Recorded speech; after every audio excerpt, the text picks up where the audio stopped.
Praise the Lord. Tayo po ay pusin na po sa ating pong topic agad. Alam po natin na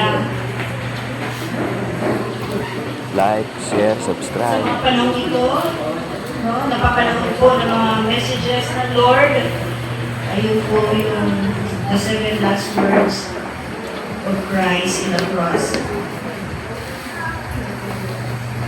Ito pong pitong huling wika ng ating Panginoon ay kailangan po natin pag-aralan. At kapag pinag-aralan po natin, at napag-aralan po natin, dapat po natin siyang tandaan. Yung 7 last words, kung gaano mahalaga yun, ano po ang makukuha natin, ano po ang mapapakinabang natin sa 7 last words. Kasi ang 7 last words po ay napakahalaga. Okay? Pero bago po, alam po natin na bago po siya nag-wika, nag-muling wika niya sa cross, bago po siya malagutan ng hina, alam po natin na he went through pains and agonies. Habang po siya ay nilalakayan ng 39 stripes, ipinasan sa kanya ang cross. Doon mismo siya ipapako at kanya pong narinig ang mga paglilibak, ang madait, ang alpusta. Naranasan po niya yung nililibak siya, nililibak siya. Kung binamitan po siya ng balabal na color red. At siya po ay nilagyan po ng puno ng tinig. Yung puro ng tinig na yun ay ibinihig sa kanyang ulo. Kaya po ang kanyang ulo ay duguan. No, you would just imagine kung ano po yung sinapper ni Christ. At alam niyo po ba yung moment na kanya po yung sinapper yun? Di ba yun po yung kanyang tinatangkihan? Yung kanyang ipinanalangin na lubha na siya, ang kanyang kalungkutan ay lubhang ikamamatay niya. Amen? Na nananangin siya sa Ama na kung maaari ay lalampas sa kanya ang upa o sarong iyon. Dahil mahirap na naman na mapalo ka ng 39 stripes. Alam niyo po ba, nung nila tayo si Jesus Christ, 39 stripes, ay hindi ko siya makilalang tao. Yung Passion of the Christ na ating ko napanood, hindi yun. Yes. Yung laman ni Jesus Christ ay talagang nakakalagdan. Doon kasi, bakal po yung pinalo sa kanya. Bakal sa mga upangan. Matutulis. So pagpalo, kasama ang laman. Amen? Tapos, pinurunahan siya ng tinig. Diba? Alam niyo yun? Yun po yung pinag-pray ka na kung maaari, sana ay lalampas sa kanya sa atin. Tapos ibinilan po siya from 9 to 3 o'clock. Ibinilan po siya. Disyempo po yun. Okay? At kahit po na wala siyang kasalanan, ay ginawa ko siyang kasalanan para sa akin. Para sa kapakanan po natin lahat. Amen? Para tayo ay makatawag. Para tayo ay malinis. Dahil kung hindi po niya ginawa yun, wala po tayo dito lahat. Kung hindi po niya ginawa yun, wala tayong buhay na walang hanggan. Hindi po natin makakasama ang Panginoong Jesus at ang Ama sa kalangitan. Amen? Kaya kailangan po niyang tiisin ang lahat. Kasi lang yun, kahit matitigas ang ating mga ulo, gaano man katigas ang ating mga ulo, gaano man karami ang ating pinatay, gaano man karumi ang ating kasalanan, kaitim ang ating kasalanan, alam niyo po ba na hindi po nagbabago ang pag-ibig ng Diyos? Hindi po yun nagbabago. tingnan mo sa Romans 5:8, habang tayo gumagawa ka, habang tayo makasalanan pa, di ba? Ipinadama ng Diyos, ng Amang Diyos ang kanyang pag-ibig. Diba? God demonstrates His love through Christ. Habang gumagawa ka ng kasalanan, habang nagmumura ka, nagsisinungaling ka, nalalait ka, nagnanakaw, nagmumurak ka, corruption, habang nagre-rebi ka, habang nagsasabu ka, nagpupukin ka, habang nagiinom ka, naglalasing ka, habang gumagawa ka ng kasamaan, na walang kapalis o walang katulad ng sakat, habang kumakatay ka ng re-rape ka, habang ano man po yung karugaduman na kasalanan ang ginagawa ng tao. Kasi hindi ka tumatawag sa kanya, nabubuhay ka sa sarili mo, hindi siya bahagi ng buhay mo, hindi ka sumasamba. Wala kang pakialam, puro lang kalayawan ang iniisip mo kaligay. Nangangarap ka lang sa sarili mo, pero hindi mo siya sinama sa pangarap mo. Alam mo ba na sa kabila kung noon na ating kong kainaan sa buhay, kasalanan sa buhay, sa kabila noon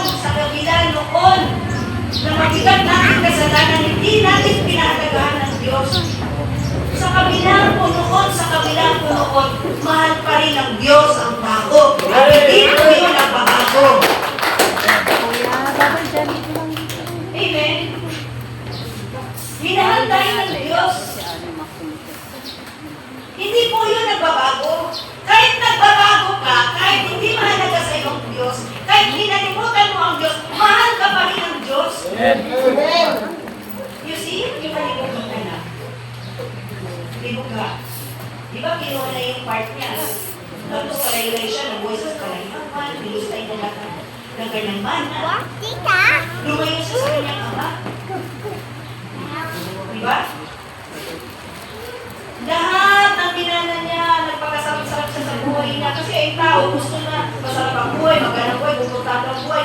Gusto niya happy-go-lucky ang buhay. Ganun ang gusto ng tao eh. Amen? Lumayo siya sa ama niya. At pag malayo siya sa ama niya, dahil marami naman siyang pera, marami pa kasi eh, kaya pa, masaya siya. Pero nang po wala na po siyang kakayanan,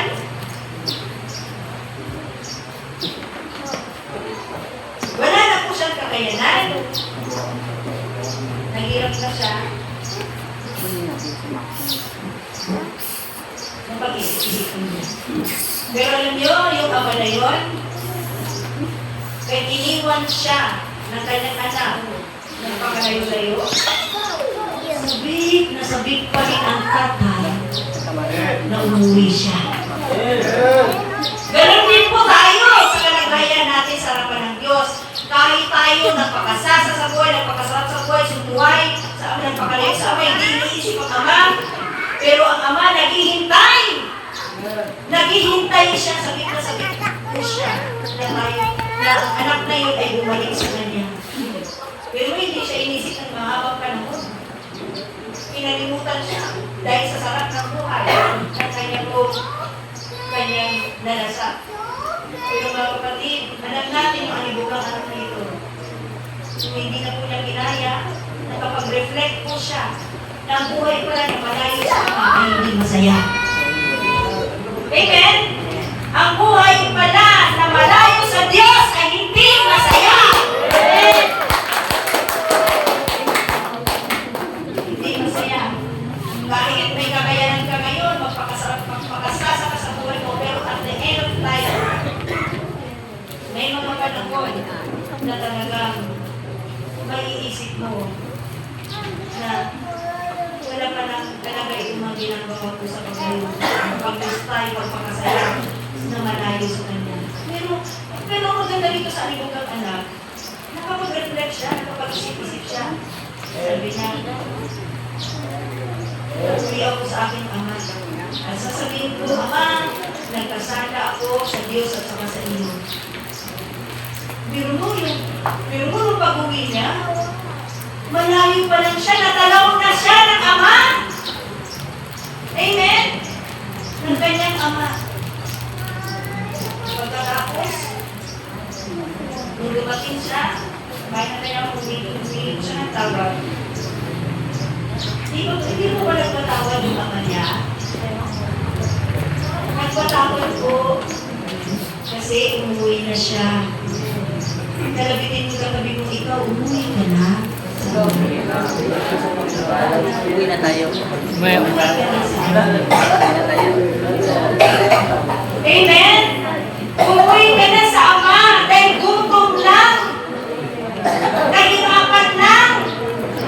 Ang mararanasan mo kapag hindi ka uuwi sa ama. Amen. Kailangan na natin sumamba sa Diyos. Kailangan na natin magbalik loob sa Diyos. At alam nyo, ang daming pagpapala, kabuti na naghihintay sa mga anak na layo. Amen. Na magbalik loob, ang daming pagpapala na naghihintay. Ang sabi, kunin nyo, sudan nyo ng singsing, magkatay kayo, mag-party tayo. Amen po ba? Biro mo, ayaw mo nun. Gusto mo bang mabuhay ka layo-layo sa ama, tapos ito pala maraming pagpapala sa ama, ayaw mo? Amen? So wala na pong sumba.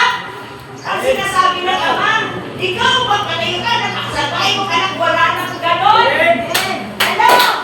Sabay kang anak, nilukay mo na kama ng walang pakialam. Ang mahalaga, umuwi ka na sa bahay. Amen? Umuwi ka na sa ama. Hindi ka niya susumbatan. Ano mang ginawa mong kasalanan, hindi niya isusumbat. Hindi ka gaya ng tao na nanunumbat ang tao. Amen po ba? Amen! The Lord. Church, gaano man karami ang ating pagkukulang sa Diyos, manakalipas sa panahon at taon ng ating mga buhay, hindi na mahalaga sa Diyos yun. Hindi na mahalaga sa Diyos yun. Ang mahalaga, yung nakikita ka ng ama na umuwi ka na sa Kanya. Pagkakanta ng singsing!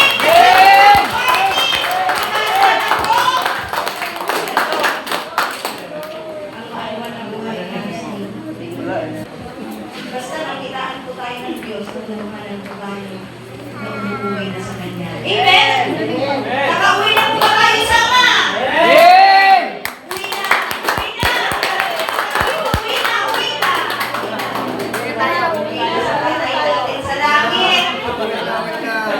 Amen? Hindi ka na susumpatan. Ano man yung mga pagkakasala? Paano pagkakasala? Marami! Ang ginawa mo, hindi ka nasusumbatan, nasalbahin ka, masama kang anak, hindi, wala. Bagos, magpaparty pa siya, susundan ka ba? Amen! Alam niyo, huwag na kayo magdududa, umuwi na kayo sa ama natin. Sa bahay ng ama, sa presensya ng Diyos. Amen? Hindi ka niya susumbatan. Dahil hindi siya tao. Bahay ni tatay. Dahil ang Diyos ay pag-ibig. At ang pag-ibig ay Diyos, wala siya. Di siya nagtatanim. Nang galit, tampoy na natin. Wala, hindi kagaya ng tao, maraming galit, tampoy na natin, galit sa Diablo. Amen? Hello. Praise God. So, mga kapatid, bigyan po natin ng malakas sa palakpakan. So, you know what? Amazing Friday, no? 2,000 years ago. Jesus uttered his last words on the cross. Friday po. Kanya po isinigaw. Kanya po, hindi po huli na nakakakaan. Kanya po isinigaw. Okay. Habang nagpapapo sa cross. Okay? Yung 7 last verse po, napag-aralan na po natin yung number 1, what is number 1? Sabi ko, Ama, patawarin mo sila sapagkat hindi nila alam ang kanilang ginagawa. Luke 23 verse 34, mga kapatid, si Jesus po ay nagpatawad. Kaya dapat magpatawad ka rin. Sino ang kanyang pinatawad? Yung bumubog sa kanya, yung pong naglatay sa kanya, yung dumura sa kanya, yung pong naglagay ng crown, natimik sa kanyang ulo, yung pong naglatay sa kanya, yun po yun. Yung pong nagbako sa kanya, yun pong Yun po ang ay kanyang tinatawag. Tayo. Napatawag na ba tayo? Dapat be like Christ. Dapat magpatawad tayo. Si Jesus na. Pero mo, sinabi ni Jesus, kayo talagang bumubog sa akin. Hintayin nyo, makapapalang ako rito. Makapapalang ako rito. Pagtatadyakan ko kayo naka. Diba? Pero bakit? Ginawa ni Jesus yun. Kasi para ating nagagan, para hindi na tayo magkaroon ng kaaway. Ang Kristyano ay hindi dapat nakikipagkaaway. Dapat ang Kristyano walang kaaway. Ang ibig sabihin ng kaaway, hindi mo kasundo. Kaaway yun. Hindi kayo magkasundo eh. Kaaway yun. Amen? Hello? Dapat, ang Kristyano na Jesus my life ay walang kaaway. Ang Jesus my life ay nagpapatawad. Ano man yung ginawa sa kanya kasi si Jesus Christ, walang kapalas, walang katulad yung ginawa sa kanya pero nagpatawad siya. Amen! Amen? So tayo po ay magpatawad. Number 2, at sumagot siya sa Luke 23:43, katotohanan sinasabi ko sa iyo, ngayon, ikaw ay makakasama ko sa paraiso. I tell you the truth, today, you will be with me in paradise. Ito po yung isang tulisan. Tulisan, dalawang tulisan. No? Yung isa na nampalataya kay Jesus Christ. Kaya, nung nanampalataya po isang tulisan, ang sabi niya, today, I tell you the truth, you will be with me in paradise. Sa lahat ng sumasampalataya sa Panginoon Kristo, hello, pero ang usapin sumasampalataya, maraming napapanood dyan, nagsisi ka ng kasalanan mo. Amen? Hello? Hindi lang po na, naniwala ka kay Jesus Christ, pero hindi ka nagsisi, hindi po yun, tulong panampalataya. Ang salitang sumasampalataya ay maraming napapaloob. Naniniwala ka sa aral at yung aral ay yung ipinamuhay. Yun po yung panampalataya. At ipinangako ni Christ, today you will be with me in paradise. Amen!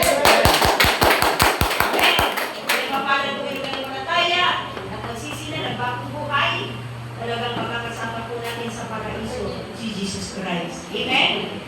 Okay, napag-aralan na po natin yan. Brief lang po kasi dalawa itong topic ko. Isa nga lang hindi ko na natatapos. Okay, ay inano ko lang po ang topic. Ina-brief, ano po.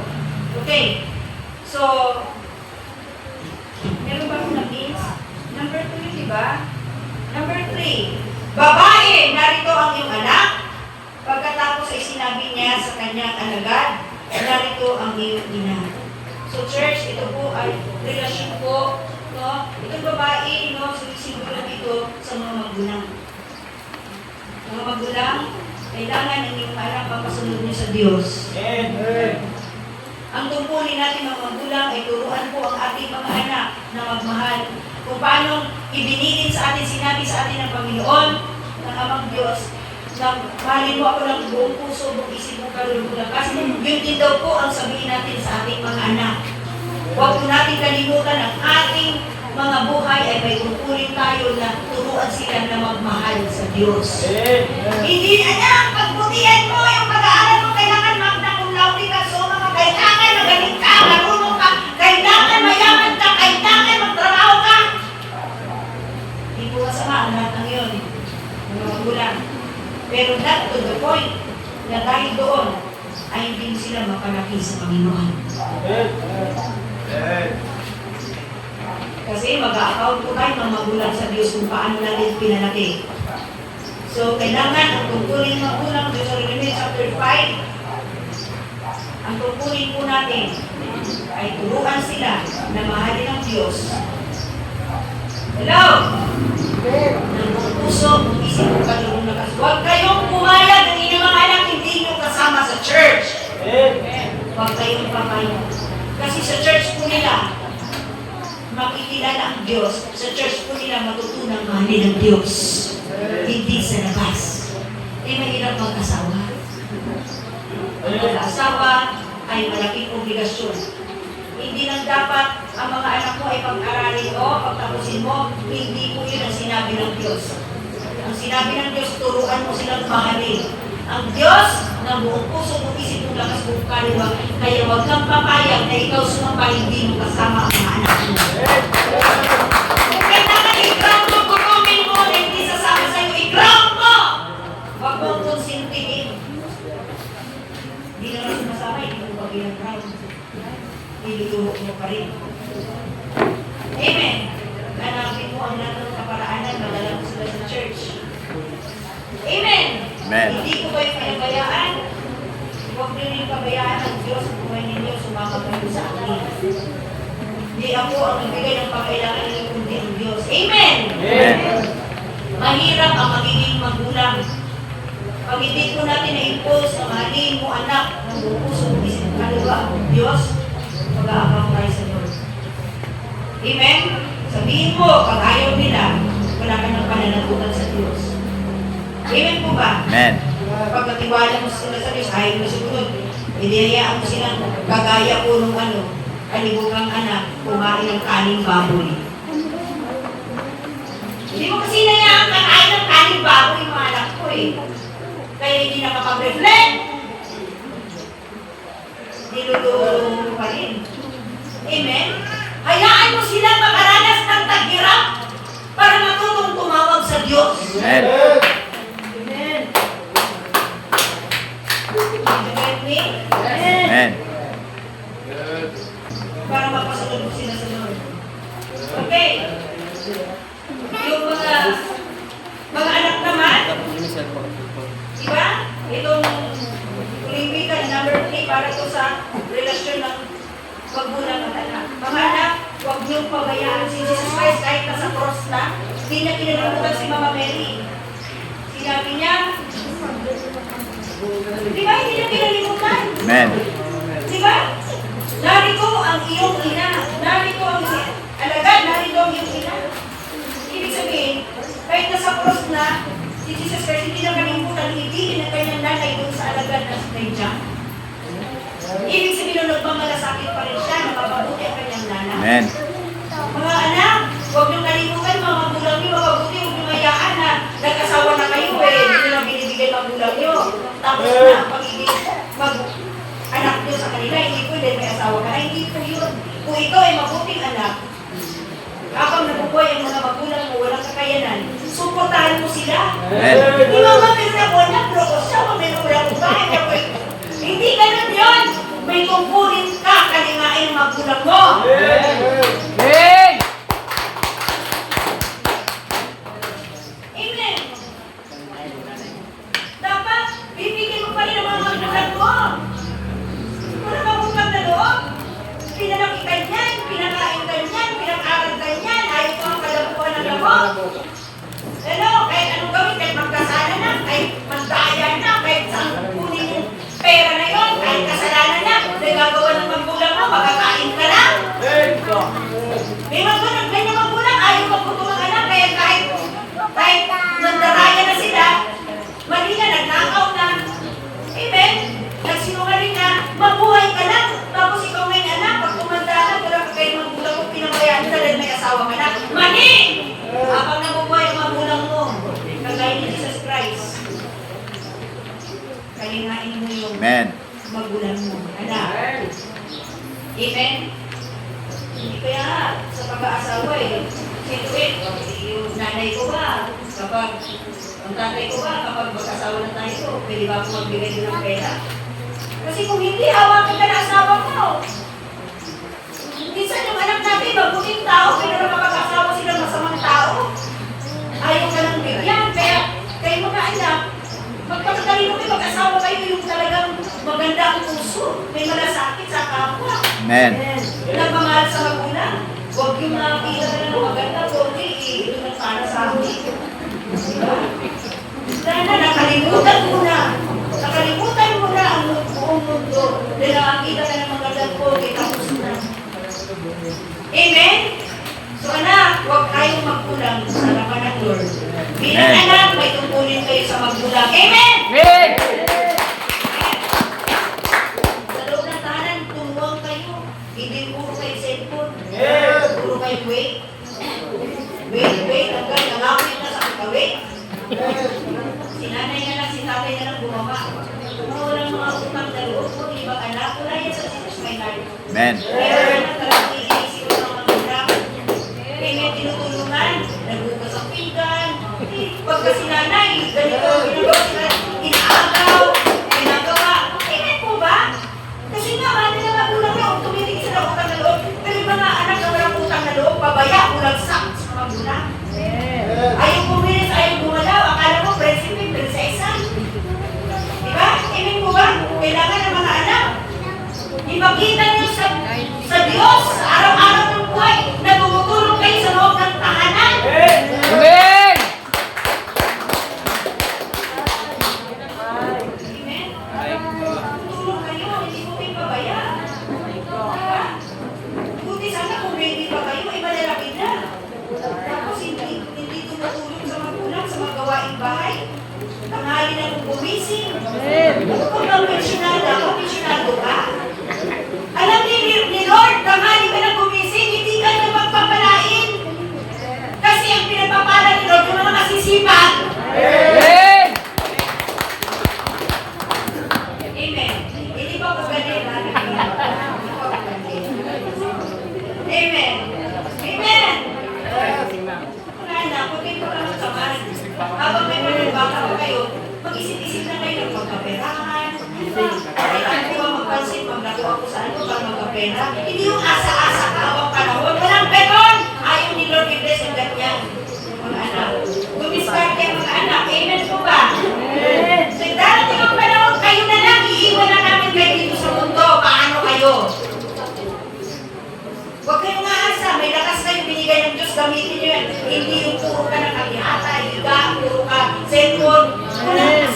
Saan mo ginamit yung lakas mo? Walang kwenta. Nasa cellphone na, nasa higaan lang, walang kwenta ang buhay. Hindi ka productive, dapat bata ka ng productive ka na. Amen? Amen! Again, hindi po ako galing. Nanangisip ko. Praise the Lord! At ito po ang number 4. Ito talaga ang aking pinakataki. Nang malapit na ang oras na ikasya, okay, ay sumigaw si Jesus ng may malakas na tinig. So ang sabi ko, Eli, Eli, lama sabachthani. Ang salita na yan ay Aramaic word. Okay? Eli, lama sabachthani, na ang kahulugan ay Diyos ko! Diyos ko! Bakit mo ako pinabayaan? Diyos ko, bakit mo ako pinabayaan? Kakaiba, no? Nagtatanong siya sa Ama kung bakit siya pinabayaan. Diba? Bakit nila sabi yun? Kasi sa sobrang ng grades and agony, diba, na kanyang po naranasan. Yung nga po sila na, yun nga po, diba, nag-prepare siya sa halaman ng Diyos kanila. Kumaari, ay kanya pong lalampasan yung saro na yun. Pero hindi nga po niya lalampasan, nandun na siya sa cross. Kaya ngayon, tatanong siya sa Ama, bakit mo ako pinabayaan? Praise the Lord! So, ang tanong na ito ay address to God. No? Alam niyo mga kapatid, sa sobrang hirap, na dapat naman po, hindi dapat yung isuffer ni Jesus Christ. Ang pwede niya sabihin, this is too much. Ang hirap na ito, dapat hindi ako. Alam niyo dapat? Sino ang mapako? Tayo. Tayo yung mga mayayabang. Tayo yung mapagmataas. Diba? Tayo yung mga suwain. Tayo yung mga nasa bisyo at kasalanan. Tayo eh. Tayo yung masasama. Tayo gumawa ng kasalanan. Amen. Tayo yun. Tayo ang dapat nasa cross. Pero bakit si Christ? At hindi niya tinanggihan. Bakit siya? Dahil puno-puno siya ng pag-ibig sa tao. Tapos ang maraming tao, hindi pinalagan yung pag-ibig ng Diyos. Amen? Sobrang hirap niya. Kaya kailangan ko, niyo, yung pains and agony na walang kapaso ng katulad, pero mo, to the point na nagtatanong na siya sa ama na, bakit mo ako pinabayaan? Diba? Yun yung church. Sa akin po ba? Minsan, pag nasasabi natin na, ano ang buhay ko? Mayroong Diyos? Bakit ganito buhay ko? Sumasamba naman ako. Pero bakit maraming kalungkutan, kapigapian, maraming kasaway, maraming? Hindi ko maintindihan. Eh, dapat hindi ako ganito. Kasi ako naman yung sumusunod sa Diyos eh. Church, alalahanin natin. Si Jesus, kaya niya sinabi ito, din sumunod siya sa Diyos. Amen? Na ibig sabihin mga kapatid, kapag ikaw ay susunod sa Diyos, kasi si Jesus ay sumunod sa Diyos, kung paano sinabi ni Jesus na, Ama, Ama, bakit mo ako pinabayaan? Church, sa ating buhay, ay pwede po natin danasin ang mga salitang ito. Na parang, di ba? Dadaan po tayo, naramdaman po natin, nakakaramdam po na tayo ng lungkot, ng mga pains, ng mga agony. Amen sa buhay. Mga burdens, mga feeling alone ka, rejected ka. Amen po ba? Yung feeling nag-iisa ka, walang dumadamay. Yung feeling parang hindi ako karapat-dapat sa ganitong posisyon dahil sumunod naman ako sa Ama. Church, pagdating ng mga panahon na naramdaman mo yung kagaya na naramdaman ni Jesus Christ, pagsusunod talaga ang tao ng tutuhanan sa Diyos. Dahil susunod siya sa kalooban ng Diyos. May mga times sa buhay natin na maramdaman po natin. Hindi lang minsan, madalas. Ang kalungkutan. Bakit? Malungkot ka. Wala yung pamilya mo. Malungkot ka. Hindi mo naman nakukuha yung mga gusto mo dito sa mundo. Amen? Hello? Malungkot ka. Hindi mo naman na, hindi ka nakukuha na pa sa layo ng mundo. Masaya kayo sa mundo. Amen? May mga times na maramdaman mo na parang rejected ka, alun ka, walang dumadamay sa'yo, nag-iisa ka. Hello? Huwag kang mag-question sa buhay. Kasi yan,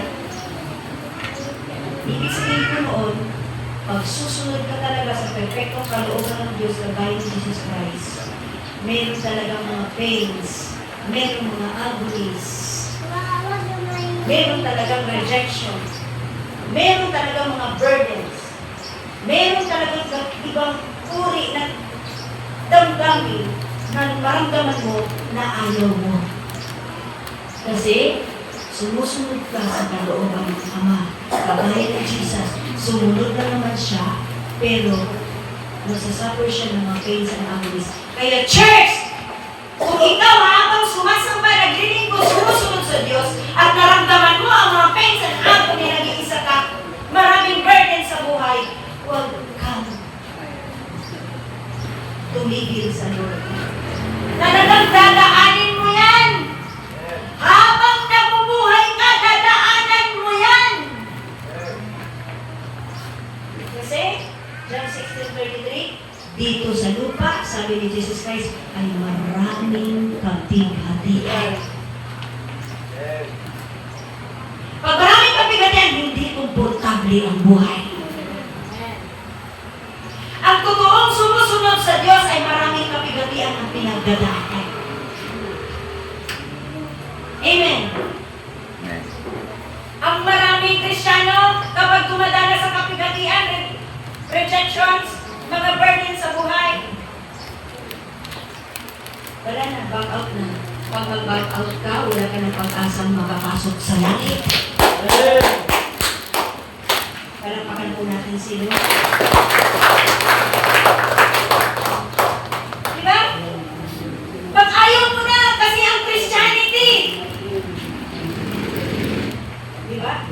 Handa mo nang kalimutan yung pagkatao mo dito sa mundo. Handa mo nang tanggapin na hindi mo makuha ang lahat ng bagay dito sa mundo. Hello?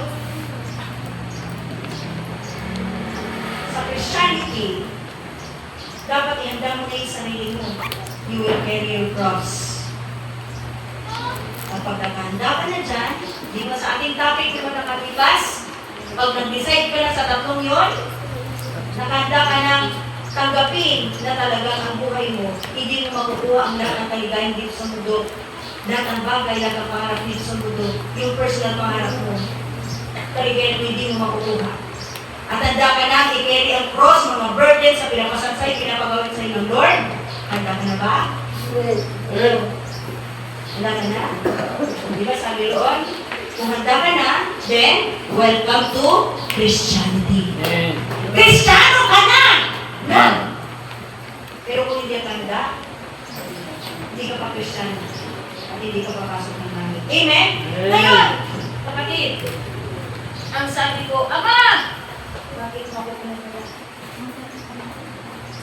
Mga kapatid, nangako ang Diyos na sa Hebrews 13:5, I will never leave you nor forsake you. Pero ito si Jesus Christ pinabayaan. Pero nangako ang Diyos hindi kita iiwan, ipabayaan man. Alam niyo ba kung bakit pinabayaan ko sa Jesus Christ pansamantala? At alam niyo, habang nagsasuffer siya ng pains and agony, nahihirapan si Jesus Christ, duguan si Jesus Christ, hanggang sa mamatay si Jesus Christ. Alam niyo po ba, ito mga kapatid, sa Isaiah 53 verse 10, gayon may kinalulugdan ng Diyos. Kanyang inilagay siya sa pagdaramdam. Si Jesus Christ habang nagdaramdam sa cross, habang may pains and agony, alam niyo, si Father God, nalulubog pa, masaya pa.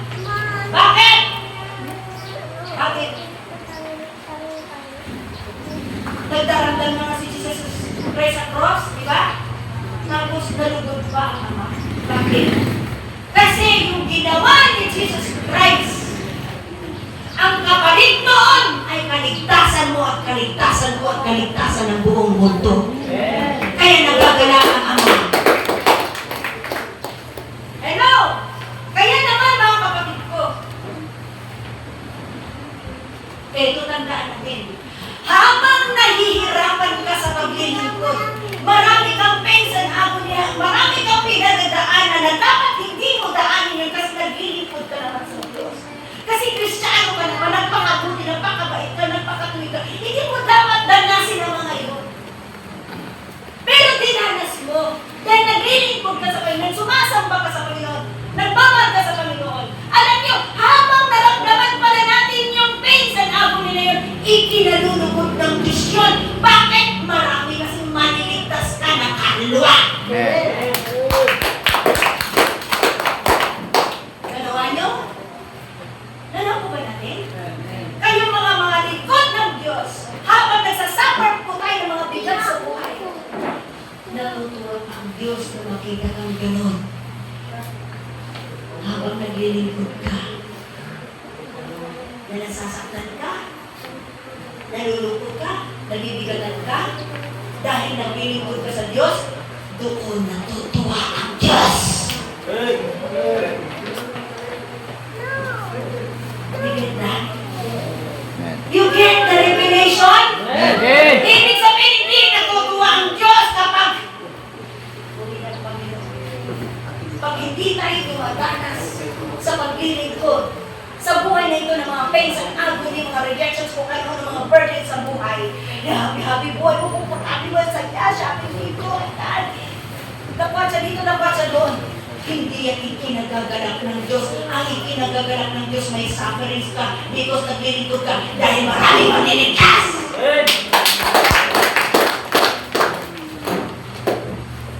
Nakuha niyo ba? Nakuha niyo? Kailan niyo? Ang mga lingkod ng Diyos. Bagaman, hindi yan masaya dito sa mundo. Masaya na lang yan sa Diyos. Kasi habang naglilingkod ka, maraming pains and agonies. But, like God, kung paano nalulugod siya habang nagre Christ, bakit mo ako pinabayaan? Kasi pain siya. Nasa agony siya. Nasasaktan siya ng loob, umiiyak. Pero, ikinalulugod pa na ng Diyos yun. Na gano'n ang mangyari sa kanya. Hello! Para sa kaligtasan ng marami. Amen. Yan gagawin ninyo ang inyong mga buhay. Kailangan magdanas tayo ng pains at agony dahil sa ating paglilingkod. Mga burdens, yun ang ikinatutuwa ng Diyos. Hindi ikinatutuwa. Yung komportable ang buhay mo. Wala kang pains at agony. Ibig sabihin wala kang sinacrifice. Hello, wala kang isinod mo. Hello, ibig sabihin nun, hindi ka apektado sa kaligtasan ng marami. Amen. Church, di madali maglingkod sa Diyos. Kailangan lampasan mo maraming days ang agonies. And my days, huwag yung kalimutan, habang nahihirapan ka, kinalulugdan ka ng Diyos dahil nahihirapan ka para sa karami. Naligtasan mo. Amen.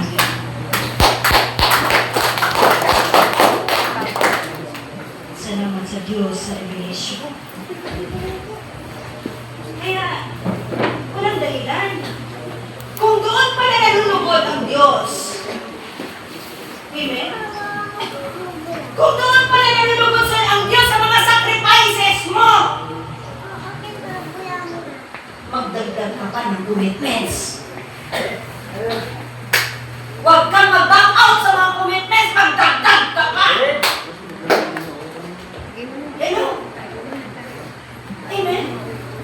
Huwag mong ilagay sa komportable ang buhay mo. Kasi hindi yan ang ikinalulugod ng Diyos dahil walang naliligtas. Did you get the revelation? Amen. Okay lang kami. Okay lang. Kahit masaktan ka, rejected ka, wala kasi wala sumasak. Okay lang. Naramdaman mo yun? Naramdaman mo Jesus yun. Amen ba? Kaya tayo naglilingkod sa Diyos, sumusunod sa Diyos, sumasamba sa Diyos. Pag may mga pains and agony, okay lang. Danasin mo yan. Daanan mo yan. Dahil dyan natutuwa ang Diyos. Dahil mayroong magandang nangyayari sa plano niya. Amen! Palapalan po natin ang Diyos. At alam niyo po ba mga kapatid, kapag dumaan ka sa mga pains and agony, mga burdens, mga rejections, wasak ka lang ba? Pero alam niyo po ba, ang sabi niyo nga po ni King David sa Psalms 34, verse 18, God is close to the brokenhearted. May mga wasak na puso, habang naglilingkod ka, para kang winawasak. Amen? Diba? Kasi nga, naglilingkod ka eh. Wala pang suporta, wala, di ba? Wala talaga, wasak ka na. Parang solo-solo mo na yung buhay. Amen? Pero huwag kang mag-alala. Kung broken ka, God is close to the broken-hearted. Amen. Magpasalamat ka na broken ka, kasi bakit? Magpasalamat ka na broken ka, bakit? Doon mo maranasan ng Diyos na kasama mo siya. Doon mo maranasan ng Diyos na kasama mo siya kapag broken ka. Amen! Hindi naman natin kailangan ng ano eh. Yun. Yung palakpak, yung cheer, tao, nag-asawa. Kasi yung mga asawa ng mga tao, mga anak tayo, kung sino pa man, mga kamag-anak natin, iiwan natin sila, tayo na minaharap sa Diyos eh. Amen! Amen. Hello, ano natin yung mga kapatid?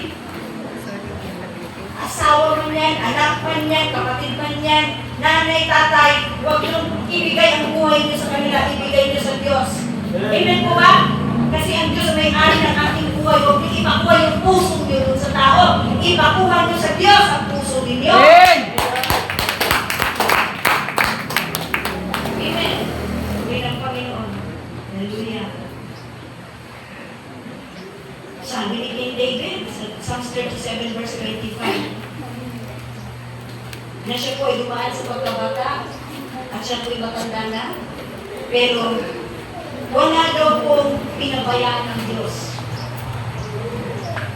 Ibig sabihin ang Diyos ay hindi nagpapabaya.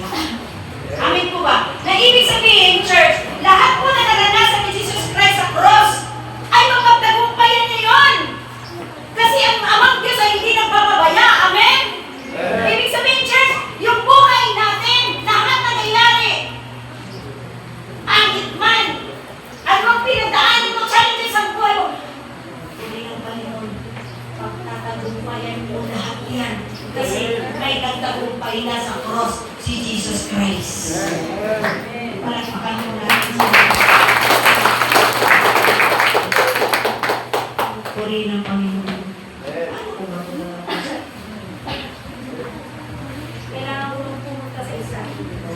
Bagamat marami pa kong hindi, sila isusukay na niya sa ibang panahon. Number 5, nauuhaw ako. Sa John 19 verse 28, si Jesus Christ nagiging tao talaga siya kasi nauuhaw siya. Amen? 100% human being, 100% God. Yan po si Jesus Christ. Okay? Nagiging tao po siya, nagiging anipin po yan. Di ba? Philippians 2:5. Amen? So, pinili po niyang magbiis si Jesus Christ. Ngayon, ang sabi niya, nauuhaw ako. Si Jesus Christ nauuhaw, di ba nung kausap po niya yung babaeng Samaritana? Di ba nag-aalok na po si Jesus Christ ng tubig? Amen? Ang kanyang inaalok ay tubig ng buhay. Tapos ito, nauuhaw siya. Siya yung maraming tubig. Tumatungkol ba talaga ito sa tubig ang kanyang kinauuhawan? Church. Jesus Christ ay longing something. Desiring something. Naglulong siya. Meron siyang hinahanap sa buhay ng mga tao. Hello? Alam nyo, na hindi talaga tubig ang kinauuhawan ni Jesus Christ. Ano po ang kinauuhawan niya? You know what, church? Di ba? Ang tao ay dumaan po yan sa Exodus period. Amen? Sa Genesis chapter 1-2. Okay? Ang tao po nung nilikha po ng Diyos, inosente. So, doon, na-enjoy ng Diyos ang tao. Hello? Kasundo ng Diyos ang tao. Lahat ng gusto ng Diyos, nakikita niya sa tao. Amen po ba? Kasi perfect pa ang tao no, hindi pa nagkakasala. Amen?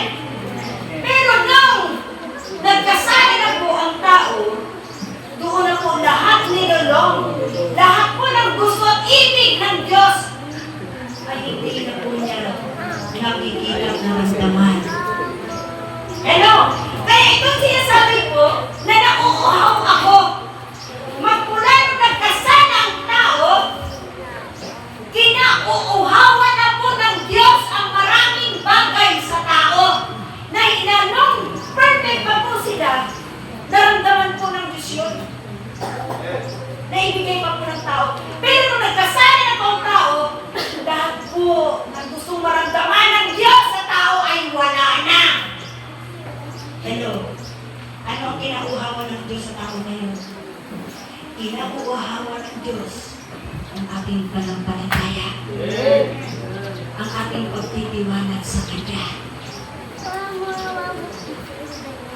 Dapat ang tao ay mabubuhay sa pananampalataya. Pag nabubuhay ka sa pananampalataya, nabubuhay ka sa Diyos.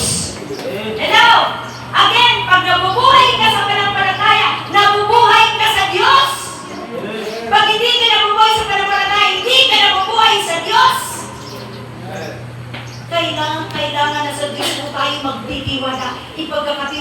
natin sa Diyos ang ating pamilya, ang ating negosyo, ang ating trabaho, ang ating kinabukasan, ang pag-aaral, lahat sa atin mula ulong ng talampakan, kailangan po natin sa Diyos ipagkakatiwala. Amen. Yan po ang kanyang kinakuhaman. Kasi ang tao ngayon, siya na ang nagmamaliobra at plano nangarap sa kanyang buhay. Hindi nakasama ang Diyos.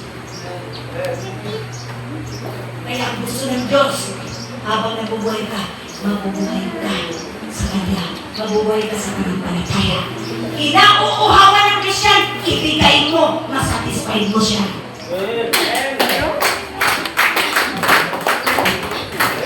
Hello! May time na po yung Panginoon. Ano pa ang kinauuhawan ng Diyos? Yung pagsunod. Amen. Pagsunod. Kumusta? Masunurin po ba ang lahat sa Diyos? Kung anong nababasa mo, sinusunod pinamumuhay mo? Kung anong kalooban ng Diyos, kung ka ba nabubuhay, sinusunod mo ba ang kanyang kalooban ng dahil sa ibig ng Diyos? Sinusunod mo ba bilang tao? Kung hindi mo nasusunod, nauuhaw pa siya sa buhay mo. Hello? Pag hindi mo siya sinusunod, nauuhaw pa ang Diyos. Pero pag sinusunod mo na siya, nasatisfied mo na siya sa buhay. Pagsamba, paglilingkod, isortin ko lang, katapatan, pag-ibig, at katwiran. Lahat po yan ay meron ang tao na hindi pa nagkasala. Kaya masaya ang Diyos noong mga panahon na yun. Kung nagkasala ang tao sa Diyos, wala na palampalataya ang tao. Hindi na nagtitiwala ang tao sa Diyos. Hindi na siya sumasamba. Hindi siya nagmamahal. Hindi na siya nabubuhay sa katwiran. Hindi na siya naglilingkod. Ano? Hindi na ang Diyos ang kanilang buhay. Kaya alam nyo, kapag hindi na natin nagagawa yan, nakukuhaw pa rin ang Diyos sa buhay natin. Hello? Pag hindi po tayo susunod ng tutuhanan sa Diyos, paglilingkod ng tutuhanan, sasamba ng tutuhanan, manampalataya ng tutuhanan, magmahal sa Diyos sa tutuhanan, nakukuhaw pa rin siya sa buhay mo. Gusto mo ba kaibigan? Nakukuhaw ako at yan ka. Susana o Sisa. May ibon na. May ibon. Nakukuhaw ako sa iyo, Christian. Yan. Nakukuhaw ako sa iyo, lovely. Nakukuhaw ako sa iyo, Jennifer. Nakukuhaw ako sa iyo, Jenny. Nakukuhaw ako sa iyo, lahat. Kim, nakukuhaw ako sa iyo, Kim. Hindi ko nakikita ang tunay na pagsusunod niyo sa akin. Nakukuhaw ako.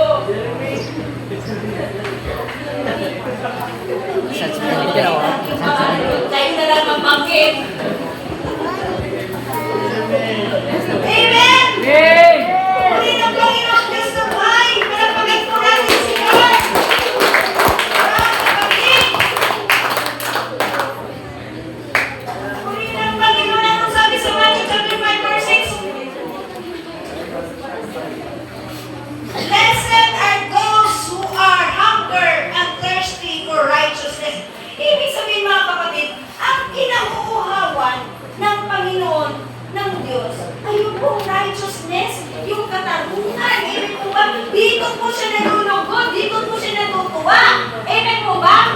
Kapag hindi po natin napapasaya ang puso ng Diyos sa buhay natin, nakukuhaw pa rin siya sa atin. Huwag kayong mamayan na hindi nyo maibigay sa Diyos ang lahat. Hindi nyo masatisfied ang kanyang longing to us. Amen po ba? Hello? Meron siyang gustong makita, maramdaman sa atin. Panampalataya, pagsamba, pagsunod, paglilingkod, pagmamahal, mabuhay sa katwiran. Yan po ang kanyang mga hinahanap sa atin. At pag-naibigay natin sa kanya, hindi na natin marinig na nauuhaw ako. na ibigay na po natin ang kanyang na-quench na po ang kanyang thirst sa ating buhay. Hello! Amen. Eh tayo ba'y nakikinig talaga ng maayos? Ay, ito talaga sinasabi ni Lord din mga revelation. Eh atin pong ninananang kinakain para lumusugan ang ating kaluluwa. Hello? Huwag tayong pumayag na hindi po natin nabigyan ng kaluguran ng Diyos. Una! Nalulugod siya kung nagsasuffer tayo dahil tayo naglilingkod sa Kanya. Pangalawa, naiibsan yung uhaw niya kapag tayo ay magbubuhay na sa pananampalataya, pagsunod, pagmamahal, paglilingkod, righteousness. Hindi po ba? Hindi ba yung ikaw naman natin sa Diyos yun? Karapatan na yun eh. Karapatan na yun. Huwag tayong padlang. Amen? O, nagagalang si Lord kagabi, ang dami ng prayer and fasting. Anong pangarap ng Diyos? Lahat ng Lord Jesus may life ay mag-prayer and fasting.